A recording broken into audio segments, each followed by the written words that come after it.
Donald Trump is experiencing the worst week of his presidency by far right now. And so, in an effort to unite the MAGA base and, of course, distract from the Epstein files, the No New Wars president has taken to Truth Social to espouse the opposite of that sentiment with an insane series of posts in which Donald Trump has made it clear he wants a fight right now as his term collapses and really all hell breaks loose. And we are going to get into it all. But before we do, if I could quickly ask you to leave a like on this video, and if you haven't already and you enjoy our channel, to hit that subscribe button because it goes a long way in supporting our work. Now, this is not the first time when Donald Trump has made it clear that he wants to fight and he expects troops to listen to only his orders, whether they be legal or illegal. And it's actually that very sentiment, Donald Trump wanting troops to follow illegal orders, that has had him retaliate and threaten Democrats this week who have made sure that troops know they should not be doing that. And J.B. Pritzker is doubling down, and of course it's making Donald Trump freak out. Remember what they were asking. They were telling troops, follow the law. And who's responding negatively to that? The 34-time convicted felon in the White House. And so when he attacks people, it's often because he knows that what he is doing is wrong.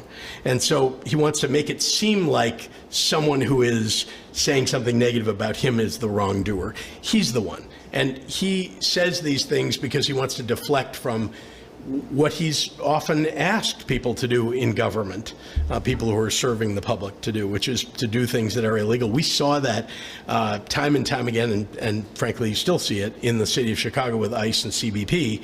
And so that's the kind of thing that certainly people who have served their country, veterans that are serving now in Congress, have an absolute right. And these are decent, honorable people.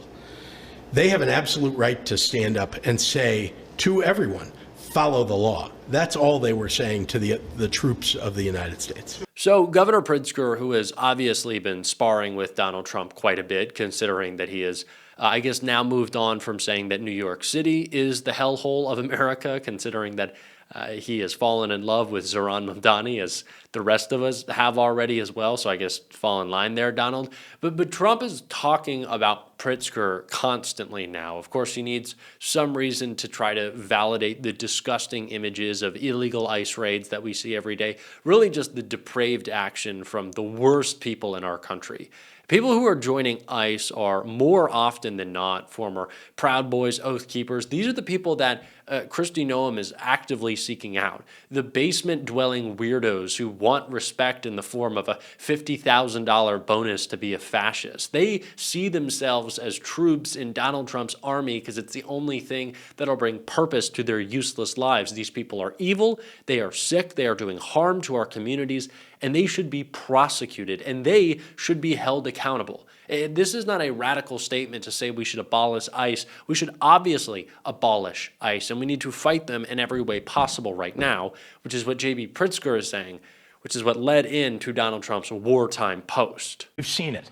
All you have to do is go online and look at some of the videos. Just to be clear, because I think many people that are listening maybe haven't seen that before. You don't think you're painting with a broad brush of all the ICE agents that are doing their job? No, we're saying that if you're an ICE agent and you do these things, we think you ought to be held accountable. And yet no one in Washington, no one above them, no supervisor, no inspector general is holding anybody accountable. There literally haven't been any suspensions or firings for the terrible things that they've done, literally grabbing people, tackling them when they're U.S. citizens and have done zero wrong. You've referred to ICE as Kristi Noem's thugs. Would you be willing to do a ride-along with ICE in Chicago to get a better understanding about what they do and what they deal with? I can see what they do on the streets of Chicago. And are there any ICE agents that are good? There are any ICE agents that are good? Of course. The problem is who's holding the bad ones accountable? Because the bad ones, frankly, are the ones that we're seeing all the time. And then you have Bovino on Fox News saying, oh, they're very professional. They're doing everything by the book. Why? Pritzker has done all of the work in bringing the fight to Donald Trump. He hasn't just said that what he is doing is illegal or immoral. He also hasn't done the thing which I really hate from Democrats when we say, well, we do think crime is a problem and we do want to address it. No, J.B. Pritzker has made it clear that Donald Trump doesn't give a fuck about crime. Donald Trump doesn't care about making any communities safer. Donald Trump is making communities less safe by sending his goons after just regular Americans. He doesn't care about cracking down on crime. This is all a PR stunt and an ability for Donald Trump to expand his authoritarian project. And he now wants to do that with the Truth Social post that he made, announcing that he has more sweeping powers to do whatever he wants as he is losing power. And why? It is because Trump wants to declare war.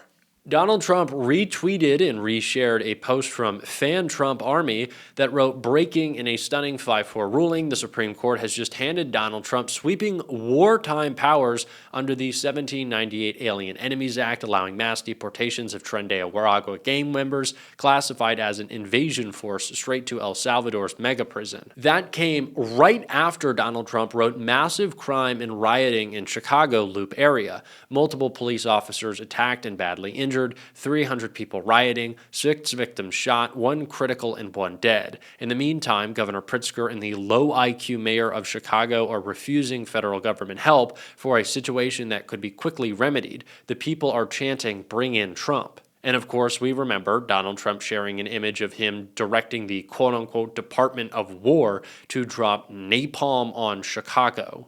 So Donald Trump is posting that he has sweeping wartime powers and that essentially the people of Chicago are clamoring for him to come in, suggesting that he is about to declare war on Chicago. And it is a tragedy that the epidemic of gun violence in America that Republicans don't give a fuck about and never will. Thoughts and prayers mean nothing when you're not legislating to stop what only happens in America. It is not lost on me that Donald Trump points out that someone has died from gun violence tonight, and his immediate response is to call J.B. Pritzker a horrible governor and to say that the mayor of Chicago is low IQ and that everybody loves Trump. He can't even offer up fake thoughts and prayers anymore. He's so depraved. He just doesn't care. He doesn't care at all. He's not even going to pretend like he does. Donald Trump just wants an excuse to sick his thugs, his goons on Chicago and rip it up, all to pretend like he's the big, strong, powerful, tough guy when Marjorie Taylor Greene is kind of making Donald Trump her bitch right now. Now, I don't like Marjorie Taylor Greene, and I know some of y'all are kind of wanting me to, I don't know, embrace her is the word, but maybe give Marjorie Taylor Greene a little bit more credit. I'm still not going to do that. Again, if Marjorie Taylor Greene was really done with Donald Trump's political violence, she would have condemned him saying and threatening Democratic members of Congress. She would have condemned him threatening to blow up Chicago with the Department of War. So I'm not going to be holding my breath. But there are other members of the Trump administration or the MAGA apparatus that I want to focus on, like Stephen Miller, who is also now advocating for us to go to war with Chicago. J.B. Pritzker could be arrested. Let's talk about your willingness and under what federal authority do you arrest a sitting governor? I understand the supremacy clause. I understand interference with a federal officer. Tell me how it works that he would make himself susceptible to being arrested. Well, the answer I'm about to give doesn't only apply to Governor Pritzker. It applies to any state official, any local official, anybody who's operating in an official capacity who conspires or engages in activity that unlawfully impedes federal law enforcement conducting their duties. So if you engage in a criminal conspiracy to obstruct the enforcement of federal immigration laws or to unlawfully order your own police officers or your own officials to try to interfere with ICE officers or even to arrest ICE officers, you're engaged in criminal activity. We know that Stephen Miller is a sick, vile, ugly, awful individual. I don't need to repeat that. I'm happy to. He's also just fucking gross. Ugh, to Stephen Miller. But Stephen Miller is saying a lot of things. He's putting a lot of shit on the record. And as Eric Swalwell said, as I will continue to, everyone in MAGA, save your texts, save your emails, keep your statements, everything that you wrote down, have it ready for your lawyer, because there will be accountability.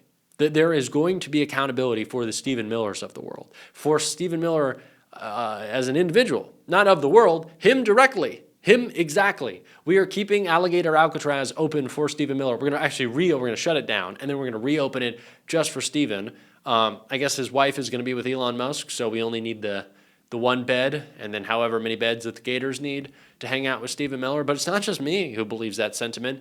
J.B. Pritzker does as well, and he gave a pretty clear warning. What they're doing. I think this is how Democrats should sound. I'm being fully honest here. Like MAGA and Trump and all these loons, they only respond to one thing, and that is threats. Is it? It's the only thing that they respond to. Threats.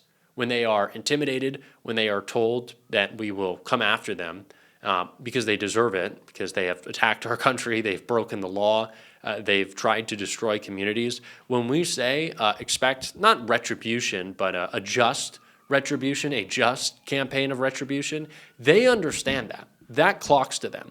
It makes sense. So I think this is the sentiment that we should be sharing, that if you want to break the law, if you want to continue with Donald Trump's fascist administration, just remember what Marjorie Taylor Greene said. Remember what Thomas Massey said. MAGA will be over. One day this will be done, and you will have hell to pay for it, because Donald Trump is not writing all of you pardons. He's not giving all of you immunity, and he can't, and he won't. So buckle up. But we should be calling them out and calling them what they are, which is what Jasmine Crockett had to say right here. Like, they get mad when you call a thing, and I will continue to call things because I'm not crazy and I'm not blind, and I understand what it is when you tell people that there were good people on both sides. When you talk about Charlottesville, I understand when you say things like Proud Boys stand back and stand by. I understand that over 1,000 people were convicted when it came down to January 6th, and so many of them were neo-Nazis and Aryan Brotherhood and all of these various race-hating groups, these white supremacist groups, right? And next thing you know, they're going to be declared to be the soccer moms under this administration. That's what they going to do. They not even going, honestly, they're about to outlaw the idea of white supremacy and white hate. Like, they are about to be like, oh, that's not a thing. I will not be biting my tongue when it comes to MAGA. I will say what the truth is, and that's that these are criminals. Jasmine Crockett is right. We got to call a spade a spade. I'm certainly going to on this show. If the bluntness is too much, I'm sorry, but we're going to keep it up. If you want to support that, as always, you can hit that subscribe button, leave a like on this video. If you stuck around at the end, drop a blue heart in the comments. Keep on fighting, y'all. Don't let them silence you. And until next time, I'll see you soon.